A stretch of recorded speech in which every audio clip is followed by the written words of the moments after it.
Hey guys, Hello Jean here, and today I'm going to be showing you how to make realistic styrofoam tombstones. What you are going to need for this project is styrofoam insulation slab, a marker, I used Sharpie, hot glue gun with hot glue sticks, moss, I get mine at the dollar store, a mask, high grit sandpaper, I used 150, and the acrylic paints. You are going to need to use gray. I then use brown and black, although you can use any number of colors that might mimic natural wear and tear on the tombstone. Something to cut the styrofoam.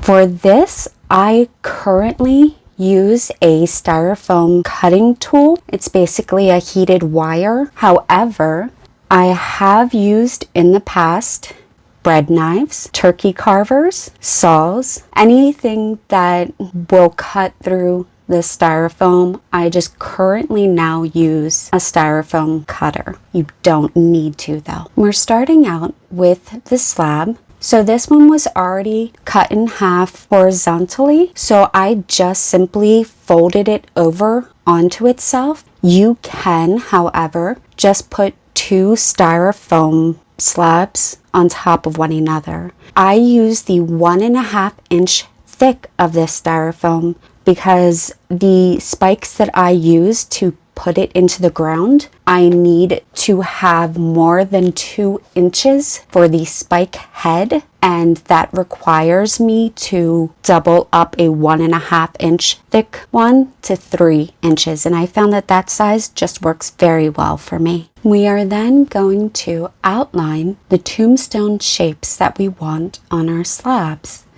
and then we begin to cut.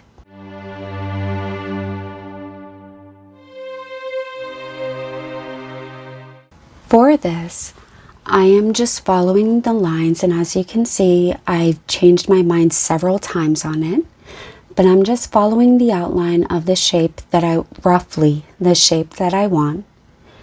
I am also wearing a mask because heated styrofoam is toxic if you melt it, and that's what these wire cutters do. I'm also in a well-ventilated room. You can actually see my front door is open at the right-hand side. It's very important.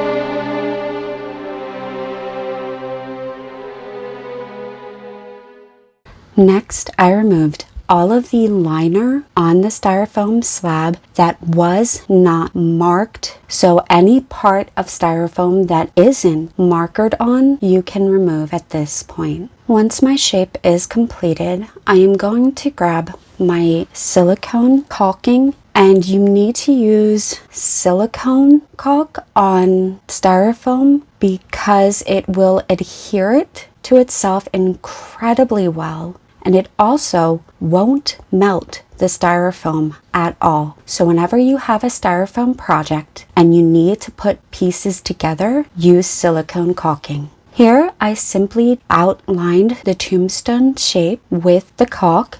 I like to get to the edge, and believe it or not, this will actually adhere it for years. At the point where I'm going to be putting the spike, I leave about a 2-inch gap from the silicone so that I don't have to fight my way through the silicone to put the spike in. I then place the styrofoam pieces together and I give it a squeeze to kind of make sure I get all that excess silicone and air out. When all of my tombstones are done, I place them on top of one another, trying to go from largest to smallest, and then I put something heavy on top of them. I prefer using my large books.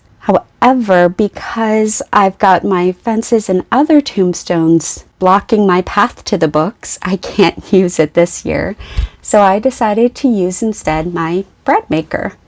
It just needs to be something heavy to weigh it down so that way the styrofoam actually can properly attach to itself. Here we have the first step of the completed piece. After I let the silicone dry for 24 hours, I then sand down the edges of the tombstone to create a more uniform shape and just to get rid of any of those rough edges that may not match up or look real. The second step is to remove the rest of the plastic that was on there, and then you're going to draw whatever you want on that tombstone. I gather actual tombstones from various things on websites. I don't use anything recent. I also do not use actual names or names in general, and I do not do causes of death. The only thing that I do put on there that is specific is the date, and I always make it to where it is from the 1800s or before. So nothing in the 1900s or the 2000s. The purpose of this is because I want to express a feeling of a graveyard. I do not want to trigger any possibly painful memories or accidentally put somebody's name and they walk by and see it and they get scared for real. I want this to be a safe environment for fear. The next step is going to be taking anything hot and you are going to trace over what you drew to be on the tombstone. I also like to draw cracks and stuff because my graveyard is not well kept. It has been neglected for hundreds of years. Now, what I mean by anything hot is you can use the tip of your hot glue gun. You can use a wood burner. You can use a styrofoam heating tool, just so long as it is on the small side and you can use it to melt the styrofoam basically. Please remember to wear your mask during this time as well, because once again, melted styrofoam does release toxic fumes. Next, we are going to put our first coat of gray paint on. As you can see, it doesn't cover up everything. I'm not necessarily worried about the indentations from the styrofoam cutter, but I am worried about the Sharpie marker on there. So you want to make sure that you put on 2 coats of gray paint once the first one has dried. The next part is I am going to be adding gray paint and brown paint together to create this kind of diluted brown, and I'm just going to be dabbing that all over the place. I put it randomly and it doesn't really matter where. I like to just be sure that I get like the corners and the edges and stuff. Maybe some of the places that would naturally look more dirty, but honestly, it doesn't matter.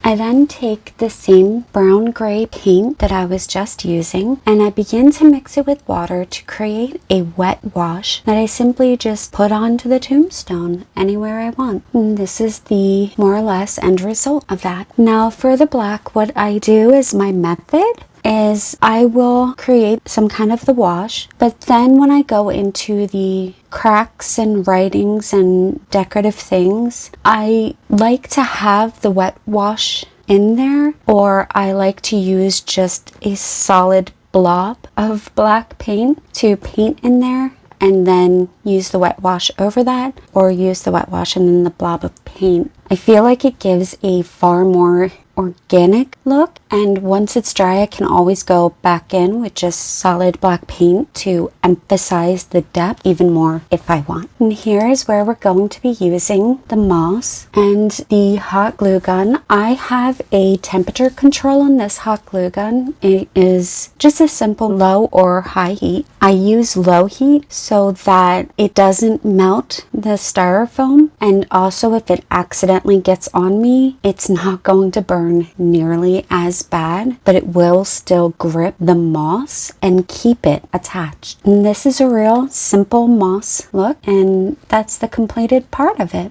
And that's my cat. She was hiding behind the tombstone. Anyways, guys, this is a weekend project. You can get it done in a matter of 2 days. The longest part is going to be waiting for the silicone to dry, although you don't have to wait the full 24 hours, however long the silicone says that it is paintable. Some you can do in 2 hours, some you can do in 4 hours. That's what you want to look for. So you can get this all done in 1 day if you use something like a blow dryer to dry the paint, and then simply go at it when the silicone says it is ready to be painted. I just personally like to wait that 24 hours, and then I'm cutting them all in 1 day, siliconing them all in 1 day, painting them all in 1 day, and adding moss all in 1 day. So for me, this takes only about 2 days to complete. I hope it doesn't take you guys long either. And just have fun with it, please. It's all meant to just be fun. Alright guys, I will see you next time. Bye.